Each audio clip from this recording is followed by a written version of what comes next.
कोयल जब अंडा दे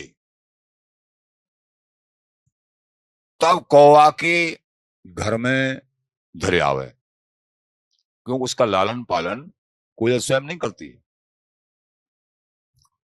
ऐसे ही साधु संत महान, उनके यहाँ बच्चों का पालन नहीं होता है, बड़े होके ही माता पिता के यहाँ आते हैं और मंत्र दिया, और गुरुजी का अधिकार उतना बड़ा हो जाता है, जो माता पिता ने जन्म दिया है, पालन पोषण किया है, उतना अधिकार उनका नहीं रहता है जितना गुरुओं का अधिकार। क्योंकि माता पिता केवल संसार में फंसाने की ही बात बताते हैं, और श्री गुरुदेव संसार से उठाने की बात बताते हैं, हरि से मिलाने की बात बताते हैं। इसलिए संत गुरुओं की महिमा हरि से भी ज्यादा मानी जाती है। जो नहीं होते संत जर मरतो संसार, मोह अग्नि में जलाने का ही उपदेश होता है चारों तरफ। केवल ये संत गुरु निष्प्रय, यही ये रसिक जन है, इस जीव को और श्री हरि से मिलाने का उपाय एक एक अमृत में शब्दों में बताते हैं। तो कोयल जब अंडा दे तब कौवा के घर में धरे आवे। कौवा सेवन करे, सेवा कौवा करता है, फिर अपना बच्चा मान के बाकू चुगावे, सब सेवा।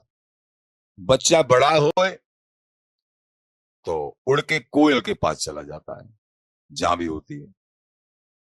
ऐसे ही जहां को अधिकारी हो ताही जाए रहे।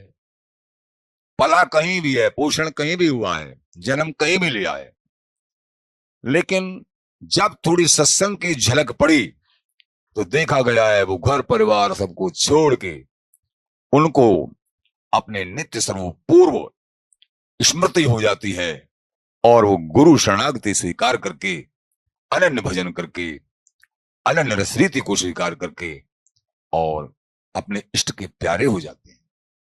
घर परिवार से फिर उनका कोई संबंध नहीं रहता। पालन पोषण, जैसे कौवा ने पालन पोषण किया, ये बच्चा तो कोयल का था, ऐसे ये बच्चा तो रसिक जनों का, गुरुजनों का, श्री हरि का था, मवई वंश। लेकिन यहां पोषण के लिए माता पिता का सहयोग दिया, बड़ा हुआ तो वहां मिल गया।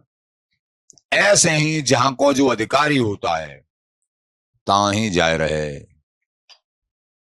ऐसे पूर्व संस्कार अथवा सत्संग का प्रभाव, कृपा, तो कुसंग भी बाधा नहीं कर पाता।